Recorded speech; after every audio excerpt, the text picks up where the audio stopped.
Muy buenas tardes, una disculpa por la demora, se están solucionando los problemas de interferencia que espero que ya no nos den lata. Muchas gracias por continuar en este homenaje al doctor José María Villarías Sugazagoitia y seguimos aquí pues honrando su memoria y con mucho cariño. Y para comenzar esta mesa, Ana María Gomis, Ana María Gomis va a compartir la charla Villarías, mi amigo. Ana María Gomis es ensayista y narradora, estudió lengua y literaturas hispánicas en la Facultad de Filosofía y Letras de la UNAM y la maestría y el doctorado en literatura comparada en la Universidad de Nueva York. Ha sido coordinadora de letras hispánicas en la Facultad de la UNAM y del Centro de Apoyo a la Investigación, investigadora visitante en la Universidad de Georgetown, jefa del Departamento de Radio en la Comisión General de Radiodifusión, coordinadora de Radio, Televisión y Publicaciones en la Subsecretaría de la Juventud, Recreación y Deportes de la SEP, profesora de tiempo completo en la facultad, fue integrante del Consejo Editorial de Utopías. Colaboradora del Universal, Los Universitarios, Nexos, Sábado y Siempre, becaria del Centro Mexicano de Escritores, es miembro del Sistema Nacional de Investigadores desde 2004. Fue distinción Universidad Nacional para Jóvenes Académicos en 1990. Bueno, le damos la palabra a nuestra querida Ana María. Gracias, Claudia. Me recordaste mi pasado. Bueno, yo no escribí una ponencia, sino que escribí de mi amigo Villarías, porque todos le decíamos Villarías. No recuerdo cuándo conocí a José María Villarías. Seguro fue en la facultad, en algún lejano año. Él venía de estudiar y vivir en Madrid, y yo regresaba a la academia después de encargarme de la dirección de literatura del Instituto Nacional de Bellas Artes. En realidad, nuestro encuentro era un reconocerse, porque ambos proveníamos de padres españoles republicanos en el exilio. Su padre y su tío vendían el mejor café de México, el Café Villarías, en la calle de López, en el centro de la ciudad. Mis papás no compraban otro café más que ese. La refugiadez, como decía una señora encantadora y refugiada española, nos hermanaba, además de la literatura y de la facultad. No éramos íntimos amigos, pero un canal de familiaridad absoluta nos corría por las venas. Villarías me contaba asuntos de su vida y yo a él de la mía. No se trataba de temas reservados, sino de la vida pura y dura. Después de graves desavenencias con sus hermanos, mismas que nunca entendí ni quedaban claras, el doctor Villarías se dedicó a cuidar a una tía ya mayor que vivía en el mismo edificio que él, no sé si en la calle de López o en un otro edificio del primer cuadro del otrora DF. La procuraba con esmero, estaba pendiente de todo lo que la tía necesitara. Yo acaso me quejaba con él, espérenme, porque tengo una alergia del demonio.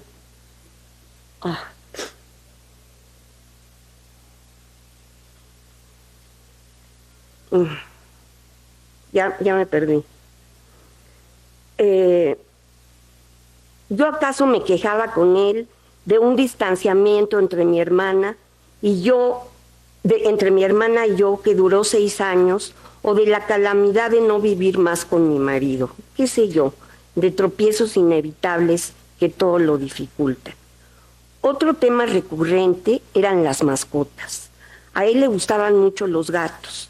Me hablaba de los suyos y yo de mis perros, de cómo eran los dueños de nuestras casas, de los gatos que había rescatado y yo de los perros que había traído de la calle a vivir conmigo. Tampoco se crean que tengo una perrera, ¿eh?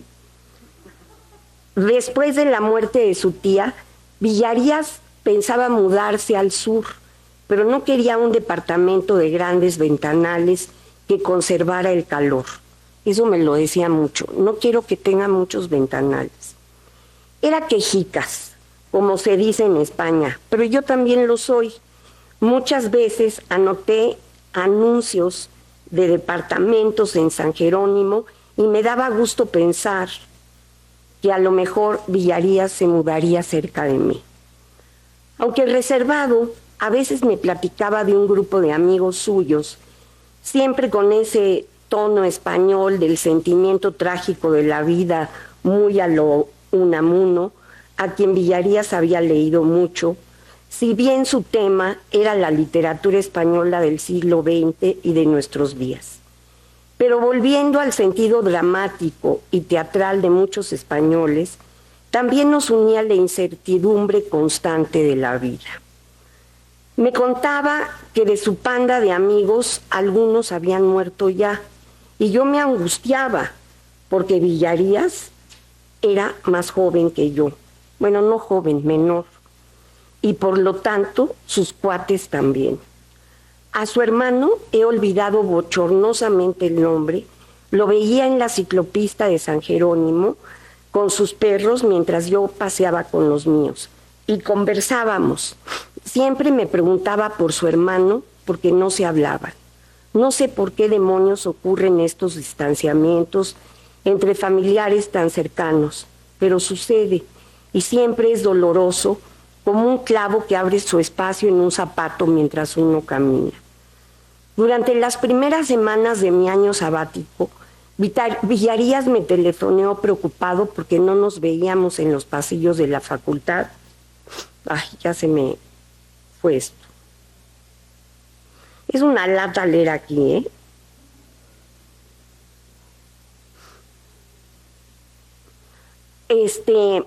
Me telefonó preocupado porque no nos veíamos en los pasillos de la facultad y del anexo, así como yo lo busqué en otro momento, tiempito atrás, porque había faltado a 2 clases y él era estrictamente responsable.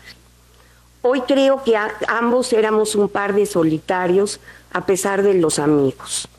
Yo le narraba historias de mi hijo y de mi nieto y él ponía el dedo en alguna llaga familiar, en las distancias en la Ciudad de México o en lo imprevisible de la existencia, como vivir sabiendo que nos vamos a morir.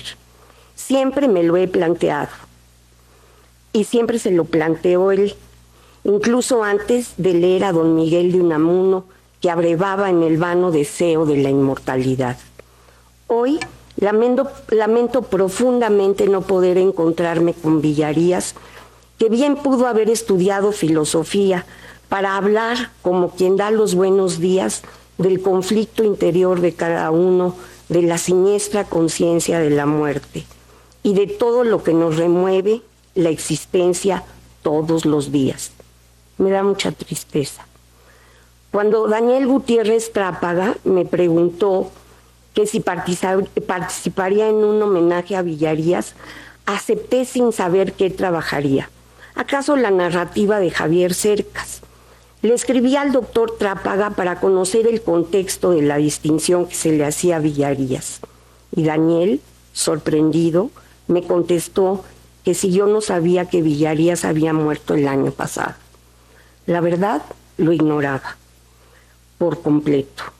Disfruté en el 2025 de un año sabático y me mantuve al margen de la vida en la facultad.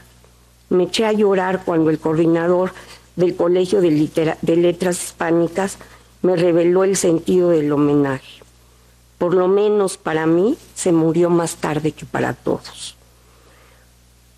Hacía un año más o menos que su hermano, el que me encontraba en la ciclopista, murió de repente.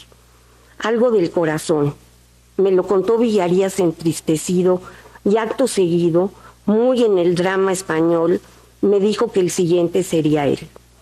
Por supuesto que le dije que no, pero descubro que llevaba razón. Seguramente también fue un problema cardíaco y yo no me enteré sino hasta hace pocos días. Echo de menos mis conversaciones de índole unamuniana con Villarías. Me harán mucha falta el tiempo que me quede de vida, que ojalá pues sea larguito, productivo y sobre todo amable, que es a lo que más puede uno aspirar. Y le mando un enorme beso a José María.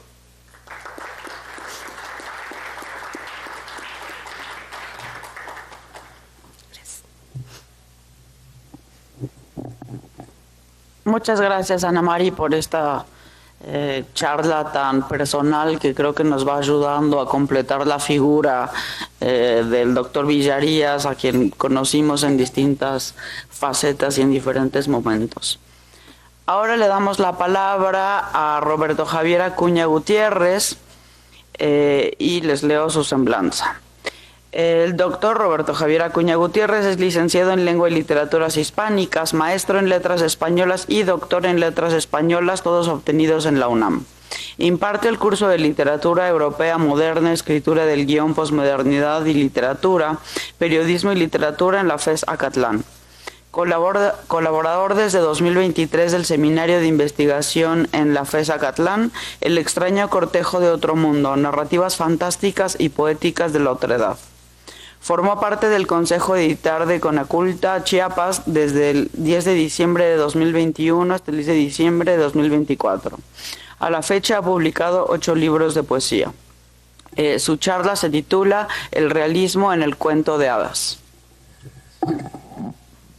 Bueno, muchas gracias. Yo estoy aquí porque se lo debo a la doctora Miaja, que ella me asignó al doctor Villarías como mi tutor de tesis doctoral. Entonces, estoy muy feliz porque estoy viendo a la doctora Miaja. Estoy triste, pero también emocionado de hablar del doctor Villarías. Entonces, gracias. Iba a leer una crítica literaria y al final escribí otra cosa porque no me nacía leer la crítica literaria. Entonces, ahí va. Es complejo escribir y pensar en las hadas, en todos esos niños que atizan el peligro, siendo todos temerarios, pues cuando se es niño y se es sano, inmediatamente uno se siente invulnerable. Tan complejo es como hablar de un viejo sentado en una sala de una biblioteca, concentrado en un bonche de hojas, viajando de arriba para abajo, regresándose, sacando el fulgor de su pluma, rajando palabras, sangrando reflexiones, propias y ajenas. En el primer ejemplo tenemos el dinamismo, el verbo que exige algo de esos personajes, el verbo que es entrar en el conflicto, en la acción misma que configura cualquier relato. No hay quietud en un cuento de hadas, la vida no para. Cuando al fin se ha terminado la historia, vemos ese chiquitín o chiquitina de pronto habitar otra esfera, no menos terrible, la de la madurez, la de ser responsable de sí mismo y de su comunidad. En el caso del viejo que contemplo, la mayoría del tiempo parece inmóvil, pero algo de sus gestos al leer lo que lee lo lleva de un sobresalto a otro, de una mirada de ternura o decepción. A veces su mueca me evoca un ogro, quien a punto de devorar al niño en cuestión, este se le escapa y se queda con un punto final muy injusto. Parecería que niñez y vejez no van de la mano. La primera es una corriente que nos arrastra hacia lo desconocido, pero siempre donde la acción determina el futuro. No se piensa demasiado, se actúa y se resuelve. Se salva el escollo, no se prevé ni se presiente lo que vendrá. La sola fuerza del cuerpo es capaz de evitar la tragedia. La segunda, la vejez, es el tiempo quien se impone, nos va enterrando, nos lleva hacia lo inmóvil, hacia el peso injusto de los huesos. Pero entonces la serenidad, la paciencia son las mejores armas para escapar del peligro. Ya no se vive en la acción. Se imagina la acción antes de dar cualquier paso. Se convierte uno en fabulador, en el narrador de su propia vida, en esa voz anónima, temporal, omnisciente, que dirige el destino del personaje que no se sabe si será, si dará ese paso o esperará que alguien lo dé primero. Crecí escuchando en mi infancia historias de terror que vivían los niños, huyendo de ogros o siendo devorados por brujas o intentando regresar a casa, cuando nadie en la casa quería que volviesen. Me quedaba sentado escuchando y me recuerdo muy similar a ese viejo concentrado en sus hojas, viendo lo que no se puede ver, imaginando lo que solo la palabra construía, rectificando muchas veces la historia porque ya me la habían contado de una manera, pero cada día esa historia cambiaba, porque mi tía y mi madre llevaban la batuta de esos sueños, pero siempre esos niños que estaban a punto de morir no morían. El viejo de la biblioteca parecía que estaba leyendo la misma historia que yo escuchaba en mi niñez, y también algo tenían esos papeles que le hacían fruncir el ceño, como recordando esa historia que le habían contado cuando él era niño y se la sabía de distinta forma. Mientras que el niño que fui discutía, repelaba porque le cambiaban las palabras, el viejo sacaba su pluma y tachonaba o escribía encima de esas otras historias su propia historia, buscando no sé si la fidelidad, pero sí entender lo que ese cuento le decía, comprender ese otro fabulador que como él quería desentrañar una historia. ¿Acaso no es lo que buscamos todos? Entender lo que se nos cuenta, perdernos en las palabras y olvidar que son palabras. Alguien piensa en Pulgarcito como escritura, como tinta. Sería recordado por todos nosotros si así fuera. Queremos vivir en el engaño, porque el engaño revela una verdad. Porque revela una verdad para todos nosotros. Una verdad que es escurridiza, compleja, sobre todo tratándose de literatura, porque nuestra masa son las palabras, no hay más. No existe la carne, no existen los muros de una casa, no es posible cortar y pegar un horizonte. El lector u oidor de historias parece que se mueve, pero no se mueve cuando lee, o quizás sí lo haga, pero no de la forma en que pensamos. Un viejo que lee, quizá esté fatigado ante la empresa de matar a su dragón, porque todos nosotros tarde o temprano nos enfrentamos a uno o varios en la vida. A veces esos dragones toman la forma de niños o adolescentes rabiosos, encerrados junto al condenado, casi siempre frágil y deforme, armado únicamente de sus pobres palabras, de sus dedos cargados de tinta o de tiza, si uno ha sido lo suficientemente viejo para vivir las demasiadas batallas. A veces, algún conjuro calma la hidra encerrada con él, otros aguantan el terror hasta que ha pasado esa hora injustamente eterna. Parecería que estoy hablando de los profesores, de esos seres grises, algo tosudos, poco adaptados a la moda, que fuman entre clases para calmar los nervios, que beben ingentes tazas de café porque necesitan acelerar su corazón para alcanzar el pensamiento salvaje, ardoroso de sus alumnos, y volver después a tomar más café para seguir su discurso escrito.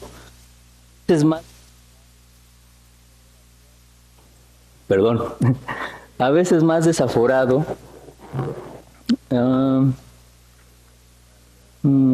que la oralidad, gracias, con que se entregan en clases de literatura, por ejemplo. Pero no, nunca hablaría de los profesores, mucho menos de los de literatura española, sálveme Dios. Mucho menos si hablara de los de la Facultad de Filosofía y Letras, por Dios. Yo solo hablo de un viejo que lee un montón de hojas dentro de una biblioteca y que a veces al marcarlas parece darles una lección a todas esas oraciones. Al principio me imagino a las palabras reticentes, alebrestadas ante las marcas con que el viejo las tatúa, después poco a poco, engatusadas por la roja escritura que el viejo pone al lado o encima suyo, como acariciándolas, como diciéndoles, así te ves mejor. No sea redundante. ¿Para qué repetirnos lo mismo? ¿Para qué decir 1000 veces Matute? Dile Ana María, luego María, Ana Marino, porque apenas le estás conociendo. Así mira qué clarita, mira qué bien se te ve esa coma. Uy, ese punto y coma, qué bizarro, joder. Ay, mira aquí el punto, aquí. No, deja las comas. Deja el punto y seguido esa parte. O quizá corrige el escrito como si estuviera dando una lección. ¿Por qué dices que existe la literatura tremendista, Roberto? Obviamente es otro Roberto. Si la única novela que se le debería considerar tremendista sería el Pascual Duarte. Evita el queísmo. Por Dios, este párrafo es impresentable. ¿Eso es lo que vas a leer? ¿Así vas a presentar mis pensamientos dentro de tu escritura? Tan desgarbados, tan faltos de brillo, de inteligencia. Corrige, sigue corrigiendo. No dejes de corregir. Este párrafo sobra de tan sobrado. Me imagino un poco al viejo como a Gepetto tratando de lijar la frente, las piernas de su Pinocho, concentrando en el movimiento interior de sus propios deseos, de esa marea que signa nuestro destino y nos hace actuar de acuerdo a ella en el mundo. Las manos, los muslos del muñeco de madera, son los muslos y las manos que deseamos para nosotros. La frente bien pulida refleja la claridad de los pensamientos. El maestro, pues todo aquel que ayuda a mejorar un texto, que da de sí para otro en pos de su claridad, también practica un oficio al igual que el carpintero. También intenta crear en los otros lo que guarda para sí mismo, moldea el cuerpo de la mente, si se me permite decir tal barbaridad. Todo maestro es el hada madrina o el príncipe elfo de los cuentos de hadas. Ayuda al rijoso y valentonado alumno a percibir la belleza de la claridad. Lo encontramos en lugares tan inverosímiles como el reino de las hadas, como en un bosque dentro de otro bosque, al abrir un viejo cofre, o en una biblioteca lijando las maderas de los textos de sus Pinochos. Sin falta, a la misma hora de siempre, sujeto a un horario cumplido a cabalidad, porque algo terrible sucedería de no llegar a la hora y al lugar acordados, como ese conejo de Alicia que, sin saberlo, también la guió a ella al país de las maravillas. Probablemente allí, en esa breve esquina del no tiempo, podremos saludar de nuevo al doctor Villarías. Muchas gracias.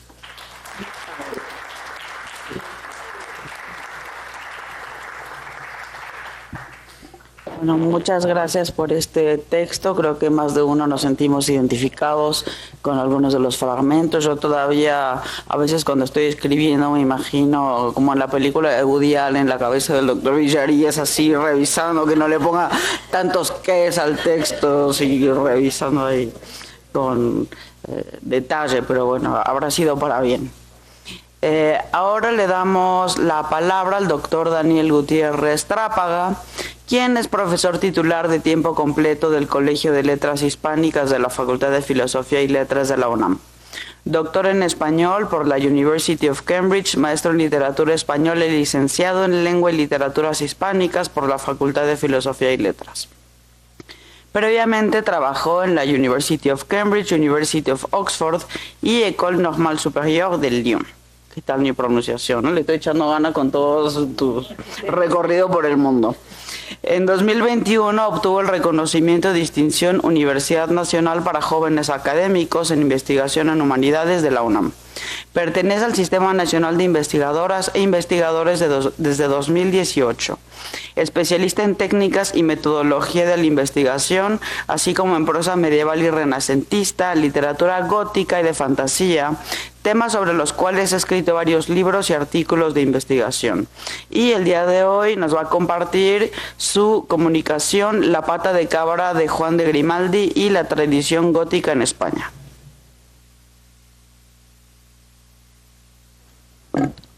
Listo, ya. Muchas gracias, Claudia. Bueno, ¿de dónde sale esto de la pata de cabra? ¿Qué tiene que ver esto con el doctor Villarías?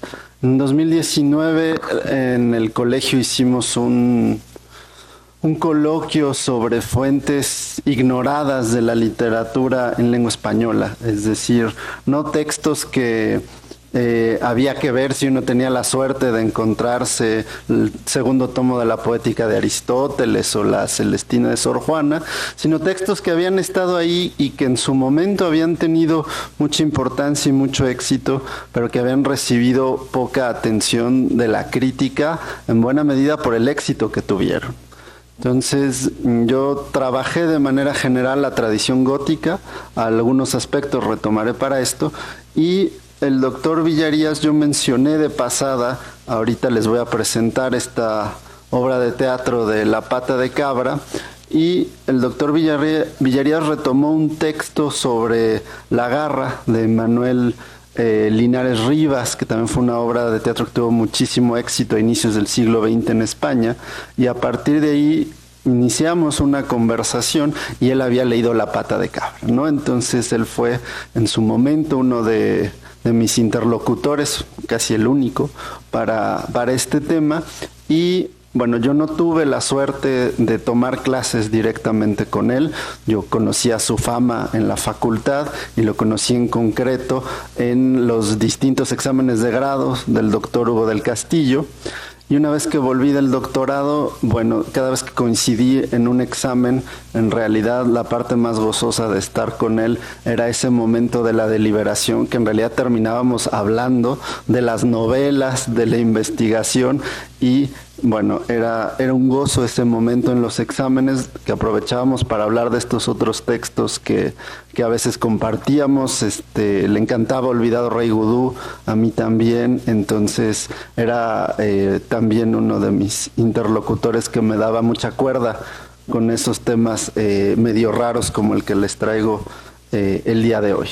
Entonces, bueno, esto es un intento parcial, en algún momento habrá que ampliarlo, de estas conversaciones sobre la pata de cabra con el doctor José María Villarías. Bueno, empiezo, ¿no? Cuando pensamos en la literatura gótica, normalmente ni la lengua española ni España es lo primero que nos viene a la mente, ¿no? Sabemos que el género empieza en Inglaterra en el siglo XVIII, se consolida rápido en Francia, en Alemania, y si uno revisa de manera general las historias de la literatura, los planes de estudio, el gótico no aparece, ¿no? Y sí llegan a aparecer algunas menciones que nos dicen que tuvo nulo arraigo, ninguna influencia, ningún desarrollo en España. Sin embargo, investigaciones en las últimas 2 décadas, sobre todo en primera instancia las de Miriam López Santos, han llevado a replantearnos ese panorama en torno a la influencia, la presencia y la producción de literatura gótica, tanto de escritores como de editores, en la península ibérica. Inclusive ahora los estudios de fantasía, que están muy en boga, no siempre llegan a hilar tan fino a distinguir el gótico de otras variantes del género fantástico.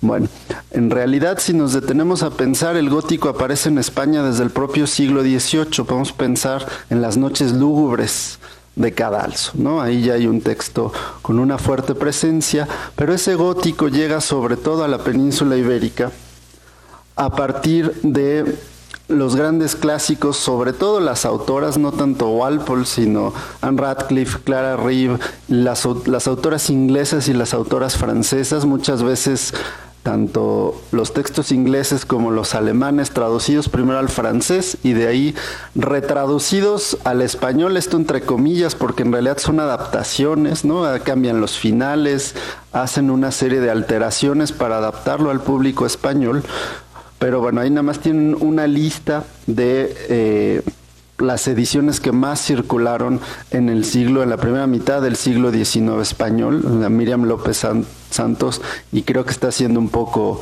conservadora, calcula el corpus en español de literatura gótica en el XIX en unos 80 textos. Entonces es un género que tiene presencia y además va a ser un género que pronto va a dar el salto a creaciones propias, ¿no? Empiezo con la novela porque es donde todos reconocemos el género gótico, pues empieza con Horace Walpole, con El Castillo de Otranto, en la tradición novelística, pero a partir de ahí el género también va a alcanzar otros géneros, ¿no? Podemos pensar en España el caso de las leyendas de Bécquer, que muchas de ellas son de corte no solo medievalizante, sino claramente gótico, que también de ahí es donde viene el término, pero también va a alcanzar el teatro, ¿no? Y La pata de cabra justamente es el gran éxito de las tablas madrileñas en la década de finales de 1820, 30 y 40. David Joyce calcula que por lo menos tuvo unas 275 representaciones. O sea, esos números hasta la fecha,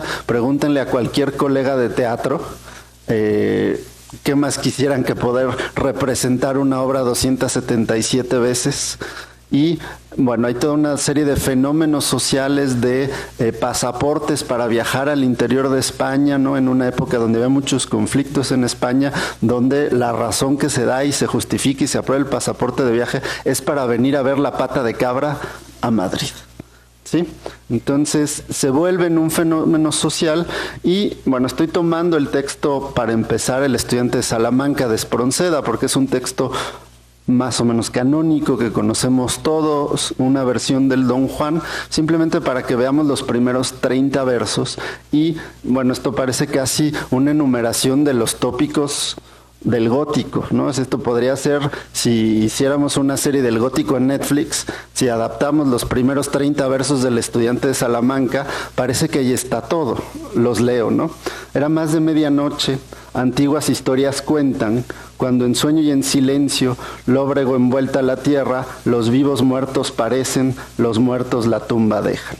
Era la hora en que acaso temerosas voces suenan, informes en que se escuchan tácitas pisadas huecas, y pavorosas fantasmas entre las densas nieblas, vagan y aullan los perros, amedrentados al verlas. En que tal vez la campana de alguna arruinada iglesia da misteriosos sonidos de maldición y anatema, que los sábados convoca a las brujas a su fiesta. El cielo estaba sombrío, no vislumbraba una estrella, silbaba lúgubre el viento, y allá en el aire, cual negras fantasmas, se dibujaban las torres de las iglesias y del gótico castillo, las altísimas almenas, donde cantan o rezan acaso, temeroso el centinela. Entonces, bueno, la noche oscura es el momento de zombies, vampiros, hombres lobos, brujas, lo que ustedes quieran, ¿no? Entonces, esto sabemos que El estudiante de Salamanca es una obra posterior, pero demuestra hasta qué punto la tradición gótica había hecho mella en muchos de los autores que son canónicos que leemos y a veces no identificamos de manera tan precisa la tradición. Pero para poder entender esta obra de Espronceda, otras creaciones, sí hay que detenernos un momento a pensar en el éxito que tiene La pata de cabra de Juan de Grimaldi, que era soldado francés que llegó, se convirtió en empresario teatral y con esta obra fue la que realmente logró dominar. Es una comedia, y bueno, lo dice en la obra, es una comedia de magia. ¿Esto qué quiere decir? Que va a estar llena de efectos especiales. Vamos a recurrir a lo sobrenatural de manera frecuente y se presta para que sean comedias muy entretenidas. De entrada, por los efectos especiales. Sin embargo, hay que detenernos a pensar un momento en cuál es el planteamiento de La pata de cabra. Conocen el dicho, ¿no? Abracadabra, pata de cabra, etcétera, y luego hay distintas variantes de los versos que siguen, pero lleva un subtítulo que es El amor todo lo puede. Esta obra es una nueva versión del Don Juan. Antes, bueno, en la larga tradición del Don Juan, no vamos a ir por ahí ahora, con la variante de que en esta ocasión Don Juan y su pareja, que aquí se llama Doña Leonor, efectivamente ambos quieren estar en la relación amorosa, pero hay un personaje que se llama Don Simplicio, que se vuelve un tópico en el siglo XIX a partir de La pata de cabra, a quien el padre de Doña Leonor, Don Lope, le prometió en matrimonio la mano de su hija. Entonces, más bien aquí hay un triángulo amoroso problemático que no dejan a Don Juan y a Doña Leonor vivir sus amores. En esta escena, un principio muy romántico, aparece Don Juan a punto de suicidarse, ¿no? Porque su amor está complicado y entonces se le aparece Cupido. Es una obra que va a tener no solo elementos góticos, va a mezclar los elementos góticos con muchos elementos mitológicos y Cupido le dice: no te desesperes, aquí hay una conversación. Ya lo creo, pero al grano, tienes valor. Y bueno, Don Juan, envalentonado, como en la tradición, lo dudas. Cupido le dice: poco a poco lo vas a necesitar. Contempla sin terror y en el mayor silencio la escena extraordinaria que te permito presenciar. Y ojo a la emoción a la que remite Cupido, el terror, ¿no? Sabemos que el gótico, el planteamiento central tiene que ver con esa emoción que luego termina transformada en el género del horror que conocemos ya de manera más amplia, mucho más allá de la literatura. Pero vean el espectáculo que debieron haber presenciado en las tablas. Esto es la didascalia. Cupido, con una de sus flechas, señala un gran círculo en el suelo y luego en el aire. La luna y las aguas de un torrente que se ven en el fondo se cubren de un color sangre. Se oyen truenos horrorosos, precedidos de relámpagos. Se abre la cueva y arroja llamas. Salen de ella varios genios. Entonces, de entrada tenemos un ritual de nigromancia, vamos a tener una visión infernal y, por supuesto, ¿qué traen? Una cabra negra, ¿no? Ponen la cabra dentro de la urna, la consume un rayo y no queda de ella más que una pata, que uno de los genios entrega respetuosamente a Cupido.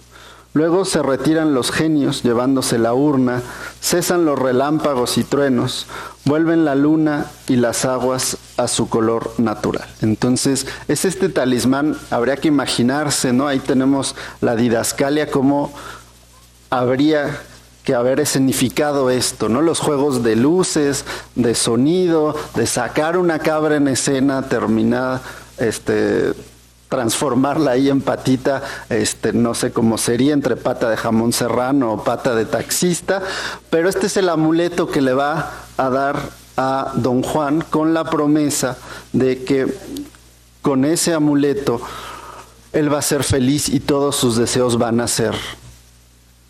hacerse realidad. Y es aquí donde entra el personaje de don Simplicio, porque si don Juan es quien se beneficia de este encantamiento de la pata de cabra, don Simplicio es quien lo padece.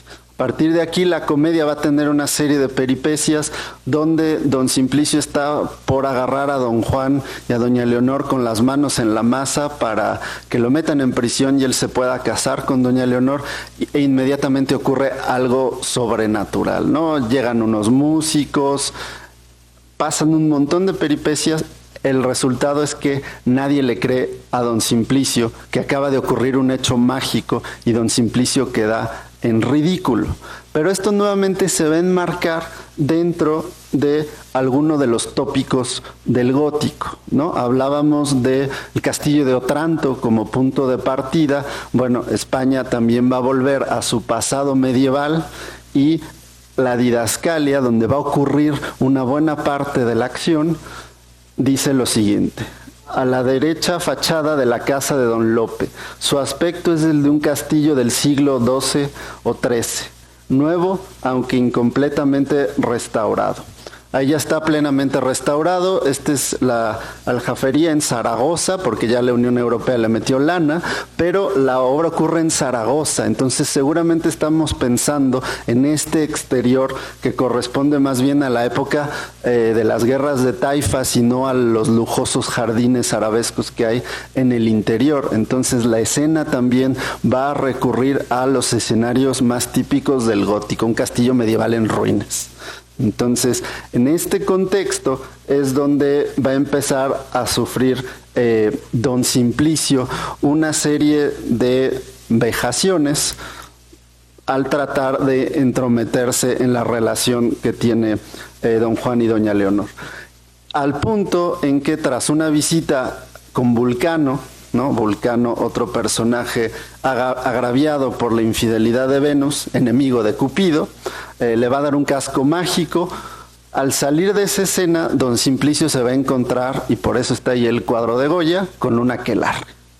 Entonces, ya en un don Simplicio donde vamos a ver cómo él sufre toda una serie de vejaciones. Él es el que padece el horror, pero es un horror que está construido para la diversión del público. Si el personaje sufre, nosotros nos reímos de él porque es un personaje, además de que no tiene credibilidad, es cobarde. Entonces escuchan estos gritos, está don Simplicio encontrándose y aparecen estas brujas también un poco en estilo Macbeth español, lunes y martes y miércoles 3, empiezan con esta canción y por supuesto don Simplicio, ahí lo tienen, es el que viene a romper con su domingo 7, ¿no?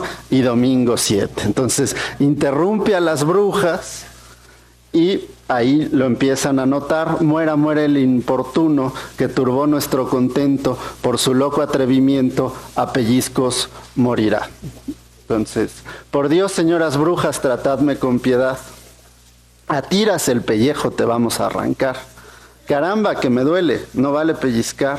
Aguanta tu castigo, cis, sas, bailan alrededor de don Simplicio, retoman el canto, empiezan a bailar alrededor de él con las escobas, está desesperado, la escena es larga y le empiezan a dar de escobazos a don Simplicio. O sea, también esto tiene un elemento de humor de pastelazo. Entonces tenemos por una parte este contraste entre los tópicos del horror del gótico, que son los que vive don Simplicio, y el resto de la obra, que es para reírse de este personaje, ¿no? Entonces don Simplicio, estando ahí, logra salvarse invocando a un mago que va a salir nuevamente del infierno. Entonces simplemente es para que observemos este último detallito de la descripción. Vanse las brujas, quieren oír por la embocadura por donde salió y encuentran en ella un horrible cancerbero.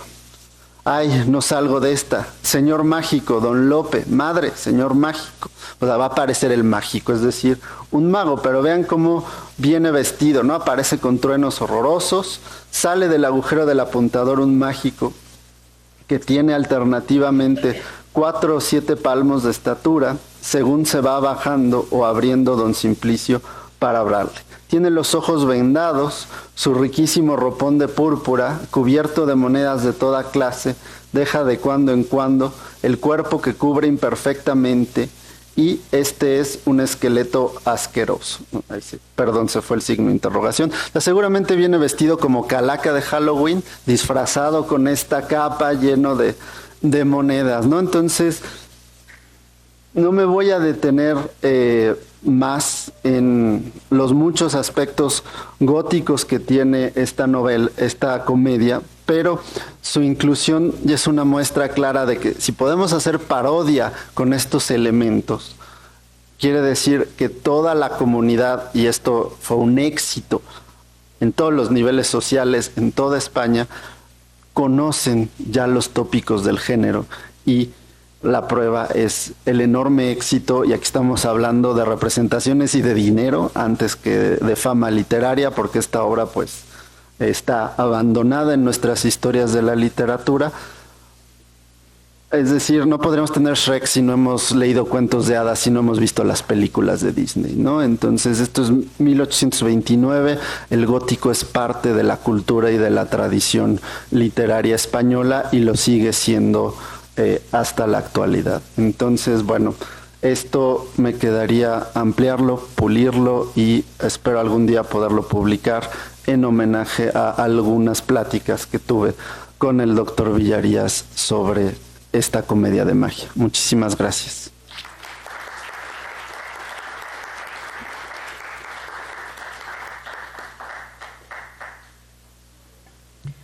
Muchas gracias por esta comunicación al doctor Gutiérrez Trápaga.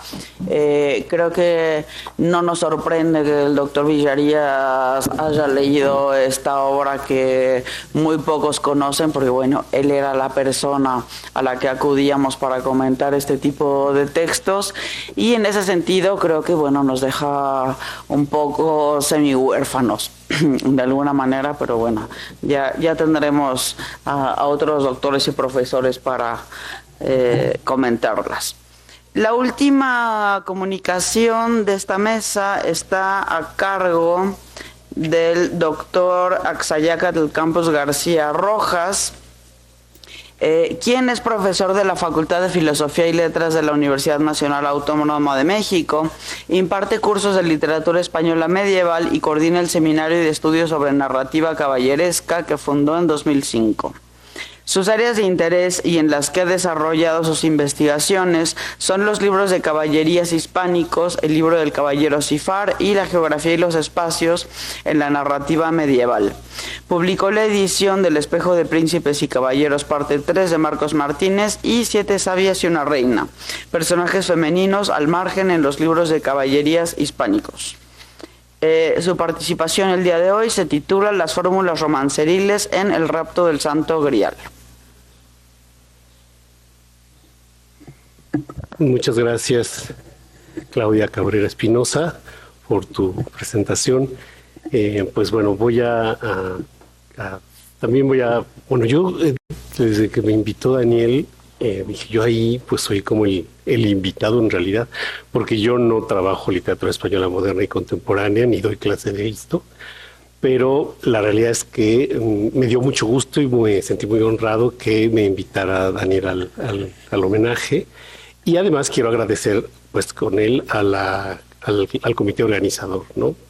A Hugo, Claudia, a Tere, a Yosu, por creo que son ustedes nada más, los organizadores, por haberme invitado e incluirme en esto, porque dije, pues, ¿de qué voy a hablar, no?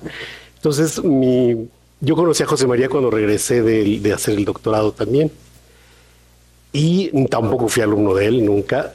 Yo era el coordinador de letras hispánicas, y entonces, pues, ahí conoces a todos, ¿no? Conoces a todos los profesores, y entonces tuvimos mucha relación en ese sentido, ¿no? Como profesores, participábamos en las revistas, en los comités, muchas actividades al respecto. Entonces, también fue una cercanía en ese sentido, ¿no? Alguna vez le hice alguna consulta sobre el Cid más allá de la Edad Media, ¿no? Y entonces me ayudó con eso. Entonces, bueno, pues un poco lo que quiero presentar es otro elemento, que yo no soy hijo del exilio republicano español en México. No obstante, estudié en el Colegio Madrid, y bueno, pues sí, es una de las instituciones que me modificaron en la vida, ¿no? Entonces, José María, pues es además de su herencia del exilio republicano, además fue incluso, si no me equivoco, miembro de la Asamblea del Colegio Madrid. Entonces, bueno, había un vínculo también en ese sentido. Y bueno, pues ahí aprendí que si hablan golpeado, como decía mi abuelita, es que no importa, todos te pueden hablar amorosamente, ¿no? Y él así hablaba, ¿no? Bueno, entonces mi participación se va a dividir en 3 etapas. La primera será una parte, digamos, no académica. Luego daré la ponencia, que es lo que yo sé hacer, dar ponencias académicas. Y luego cerraré con otra parte también menos académica. Esto es un texto que escribí cuando murió José María.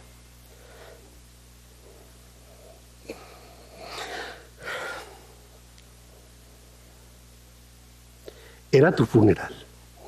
No fui. ¿Lo recuerdas? Había una catedral de piedras negras, cantera oscura de la Edad Media. Oviedo, la de Clarín, era Colonia, indestructible monstruo gótico viviente. Adentro, un homenaje. Voces, los tristes cantos de aquella España, con una brisa del Ebro en fuego. Segundo acorde, el amarillo, el frente rojo con la sangre de los ideales, un Aragón morado que se marchó en los barcos. Eras la foto con esa imagen que era tu tía, la que buscaba la libertad de todos, en barricadas, en la Gran Vía, que defendió Madrid y atravesó los mares. Me lo dijiste. ¿Aún lo recuerdas?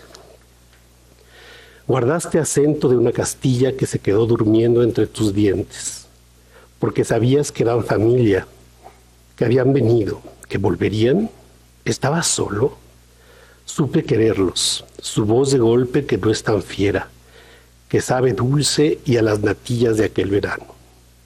Supe su historia de aquellas tierras, de aquellos muertos, de tanto duelo. Lloré los días del viaje en barco que me contaron en tantos años. En ese sueño de no me acuerdos y nunca máses, lloramos laicos, tus no me reces, que yo estoy muerto, pero me acuerdo.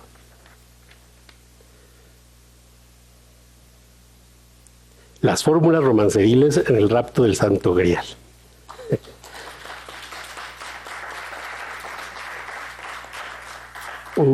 La misma Paloma Díaz Mas, en su artículo ¿Cómo y por qué escribir una novela artúrica contemporánea, El rapto del Santo Grial, de 2019, dice que para componer su novela echó mano de recursos narrativos procedentes del romancero hispánico, que muy bien conocía ya.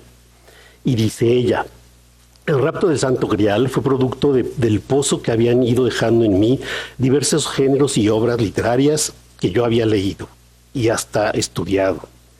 Durante mis años de carrera, unos años en los que me había sentido especialmente atraída por la literatura medieval, pero también hallé en la novela ecos de la literatura que había leído simplemente por gusto, a la que había tenido que manejar para redactar mi tesis doctoral sobre la literatura sefardí.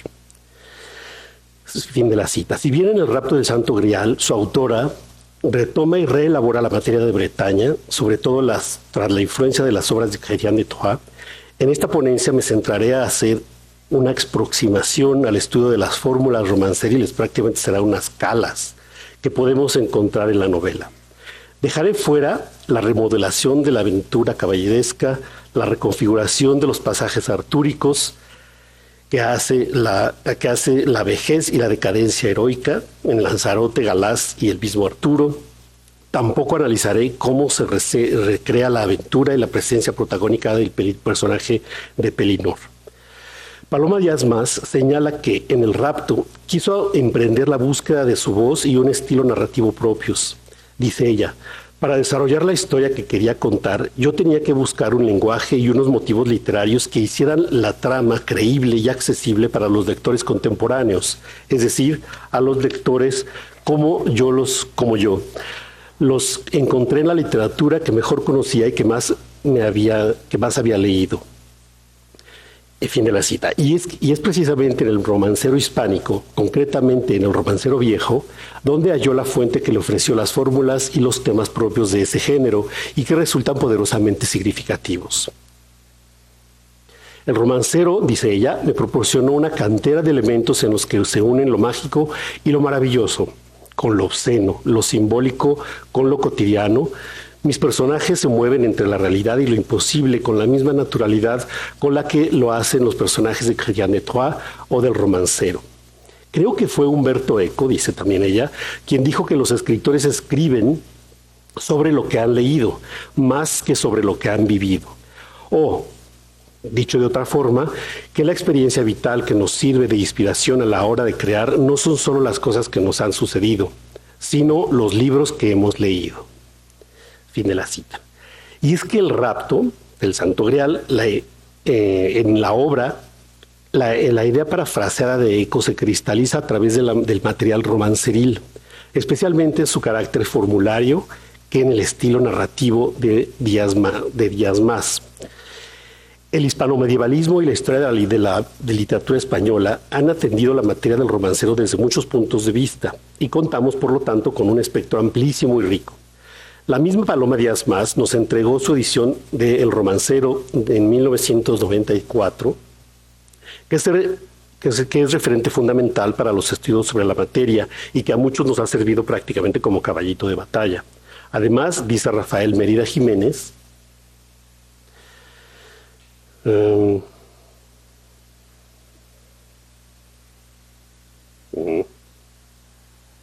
ya, algo falló.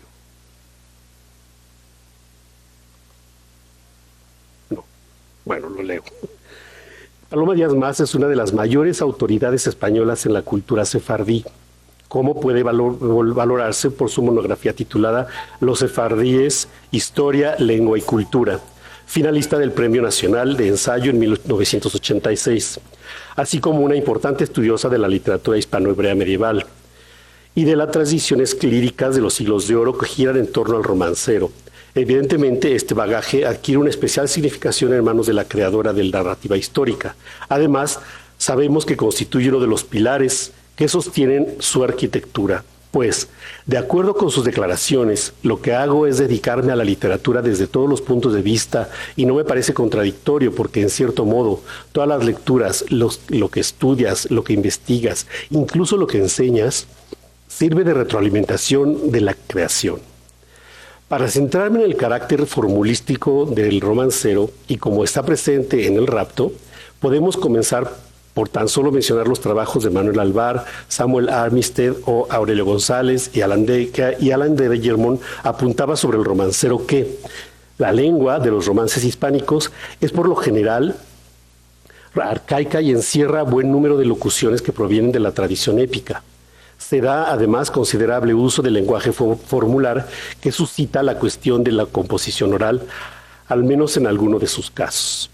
Por su parte, Aurelio González nos indicaba al respecto de la descripción en el romancero que, lo cito, se utiliza abundantemente los elementos formulísticos que caracterizan el lenguaje tradicional del romancero, que es un lenguaje condensado y económico que no se extiende en descripciones. Fin de la cita.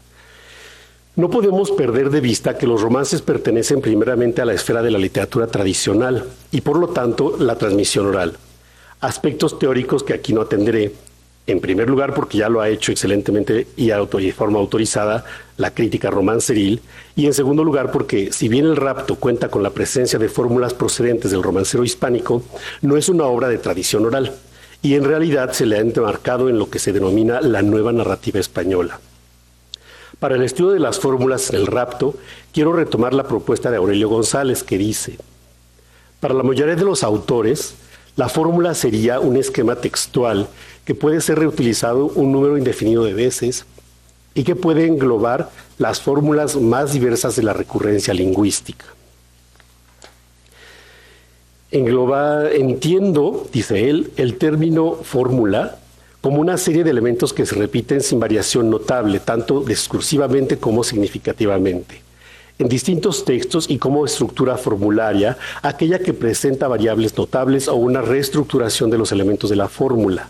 Lo que define las fórmulas como tales no es solamente su recurrencia, sino también su carácter figurativo, que permite articular dramáticamente el texto romancístico en el plano del discurso.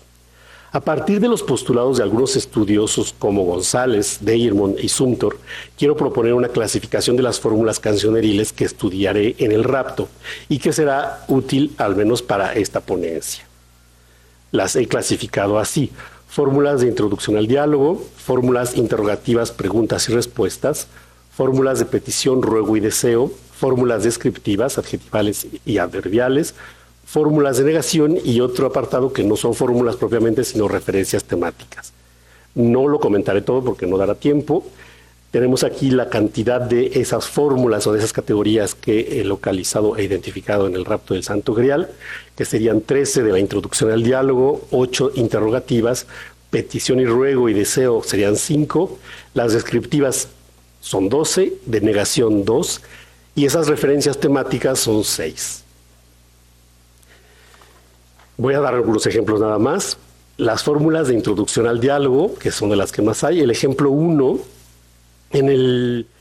tenemos este ejemplo que dice: Padre y muy Señor mío, no maldigas a mi madre, pues no es ella de haber parido 7 hijas y ningún hijo varón. Esto es de el rapto.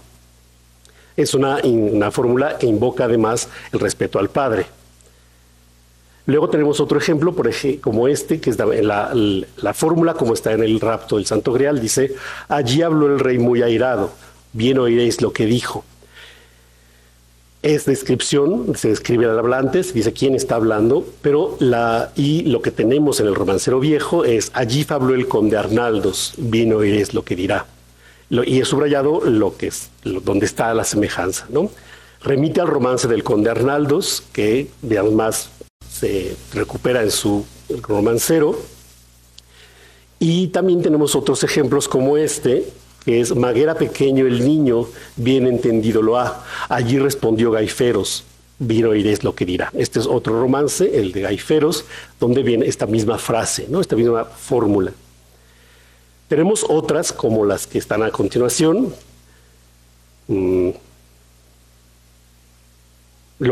Quiero señalarles que cómo cambia Paloma Díaz Mas aquí, ¿no? Si ven ustedes, ella dice lo que dijo en vez de lo que dirá, ¿no? Pero el bien oiréis lo conserva.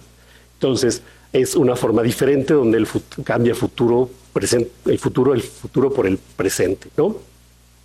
Creo que esto hace que le dé mayor efectividad en términos actuales, le da una actualización a la fórmula, que a mí no me suena muy bien, ¿no? Como que pierde toda la cadencia musical que tiene el romance, pero no es un romance, pero sí nos remite inmediatamente al infante Arnaldos, ¿no? Tenemos otros ejemplos aquí, véanlos. Allí habló el noble Arturo, estos son del rapto. Bien oiréis lo que dijo, otra vez, ¿no? Ella misma reutiliza las mismas fórmulas en su mismo texto.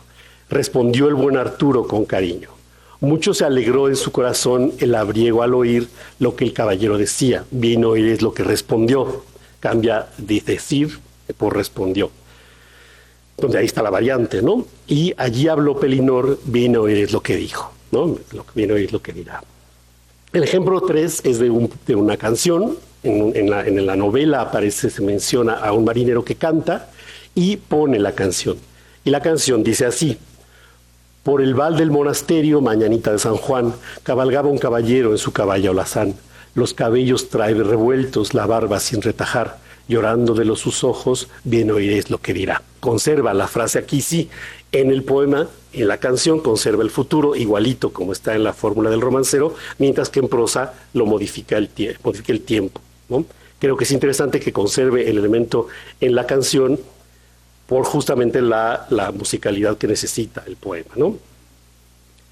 Y nada más otro ejemplo, las fórmulas interrogativas, que son preguntas y respuestas. ¿Cómo voy de tiempo? El ejemplo 4, que remite al romance de la Blanca Niña, que dice, si no lo recuerdan, dice así, bueno, solo leo el fragmento: blanca soy, señora mía, más que el rayo del sol, ¿no? Que es como está el Romancero Viejo. Y entonces vienen una cantidad de preguntas y respuestas que van ocurriendo en el texto de Paloma Díaz Mas, ¿no? Dice, este es el romancero, el romance. Ellos en aquesto estando, su marido que llegó. Entonces viene una pregunta: ¿qué hacéis la Blanca Niña, hija de padre traidor? Y responde: Señor, peino mis cabellos, peinolos con gran dolor. Que me dejáis a mí sola y a los montes os vais vos. Esa palabra a la niña no era sino traición. Y pregunta: ¿cuyo es aquel caballo que allí bajo relinchó? Responde: Señor, era de mi padre, envíoslo para vos. Pregunta: ¿cuyas son aquellas armas que están en el corredor? Respuesta: Señor, eran de mi hermano, y hoy vos las envió. Pregunta: ¿cuya es aquella lanza? Desde aquí la veo yo.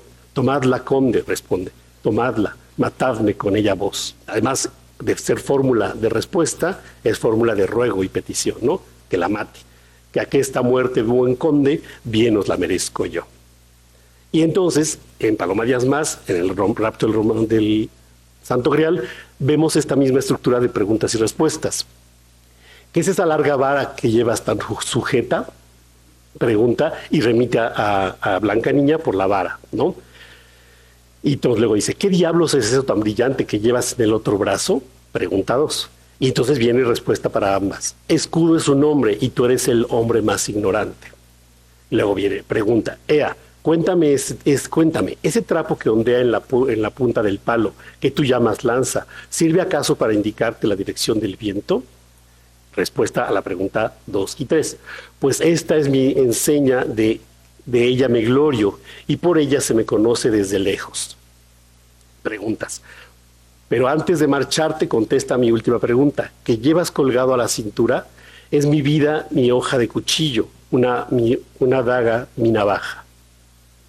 Bueno, entonces aquí lo que vemos es esta misma estructura de la pregunta y la respuesta, con fórmulas de pregunta y respuestas, pero claro que, aunque conserva la fórmula en términos de que va preguntando qué es esa lanza, de quién es el caballo, esas mismas preguntas con esos contenidos, lo que vemos es que ha cambiado totalmente y evidentemente no hay esa musicalidad del poema, del romance. Esto está en prosa, ¿no?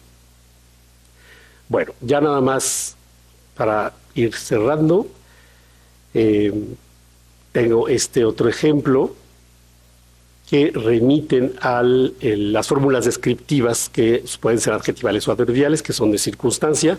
Tenemos un ejemplo que es que es del rapto, que dice: en estas palabras estaban las doncellas cuando apareció un matacán, en un matacán la linda Blanca Niña.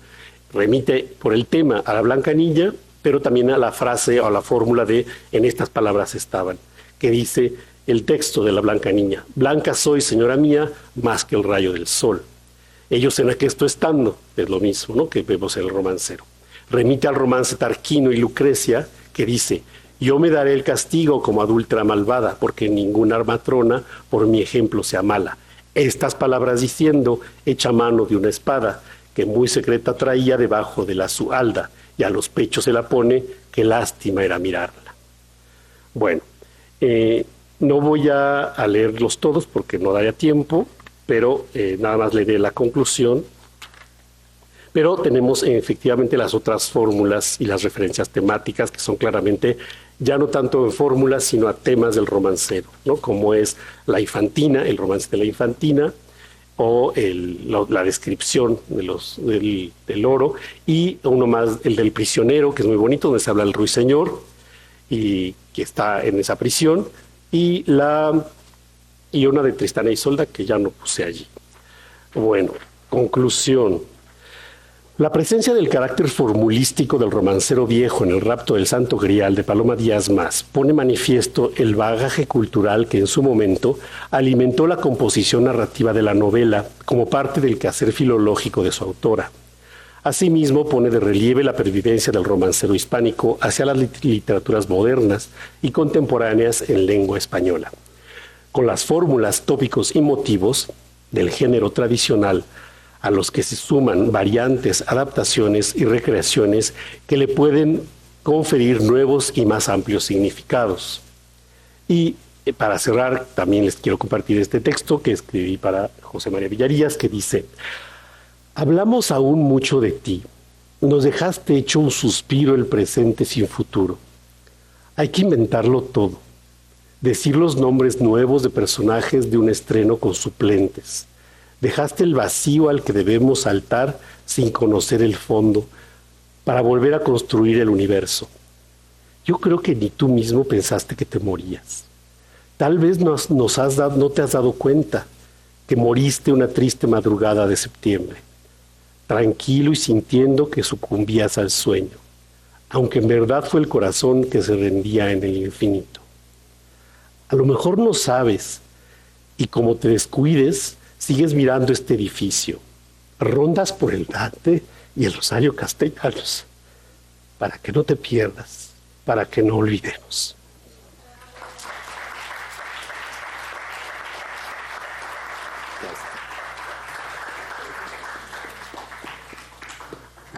Muchas gracias al doctor Campos y a todos los ponentes de esta mesa.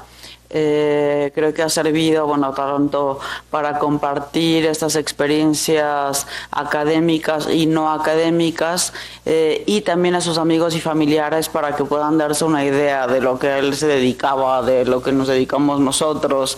Entonces, muy posiblemente cuando él estaba en soledad, en su estudio, en su casa, pues estaba haciendo este tipo de cosas, ¿no? Comparando una edición de 1925 con la de 1923, y yo lo llamo a veces jugar al detective, ¿no? Que es muy emocionante para nosotros, al menos ir encontrando estas semejanzas, diferencias, ver qué dice la crítica, encontrar un periódico antiguo que habla de los textos que a nosotros nos apasionan.